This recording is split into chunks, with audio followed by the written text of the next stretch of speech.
उत्तराखंडमध्ये होणाऱ्या राष्ट्रीय क्रीडा स्पर्धेसाठी अजित पवारांच्या हस्ते महाराष्ट्र ऑलिम्पिक संघटनेच्या ध्वजाचं हस्तांतरण। महाराष्ट्राचे क्रीडापटू पुन्हा विजेतेपद खेचून आणतील, अजित पवारांकडून विश्वास व्यक्त। पुण्याच्या पिंपरीत निरंकारी संत समागमचा आनंदी वातावरणात शुभारंभ। कार्यक्रमात देशविदेशातील लाखो भाविकांचा सहभाग। म्हाडाच्या कोकण मंडळाची 5 फेब्रुवारीला 2147 घरांसाठी दुपारी 1 वाजता लॉटरी निकाल तात्काळ मोबाईलवर एसएमएसद्वारे दिसणार। मुख्यमंत्री आणि दोन्ही उपमुख्यमंत्र्यांच्या उपस्थितीत लॉटरी निघणार। कोकण रेल्वेला डावलणाऱ्या मध्य रेल्वेला हायकोर्टाचा दणका। सोमवारपर्यंत निविदा सुरू ठेवण्याचे आदेश। पाचोरा जामनेर 53 किलोमीटर लांबीचे रेल्वे रुळ दुरुस्ती आणि पुलाच्या कामाच्या निविदेतून कोकण रेल्वेला वगळण्यात आल्यानंतर हायकोर्टात धाव। टाटाकडून टाइम ऑफ डे वीज दराचा प्रस्ताव। मुंबईत सकाळी आणि संध्याकाळी टाटा पॉवरच्या विजेचा दर जास्त असणार।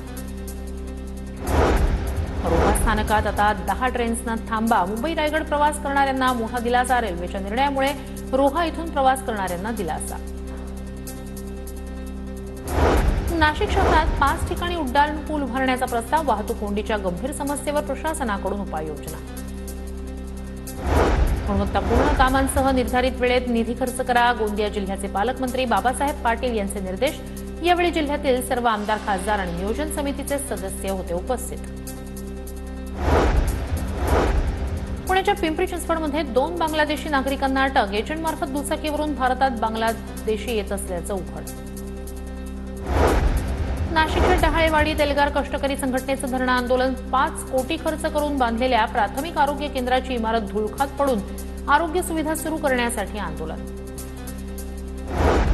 जळगावच्या पारोळ्यातील वंजारी गावातील ग्रामस्थांची गावाचं नाव बदलण्याची मागणी।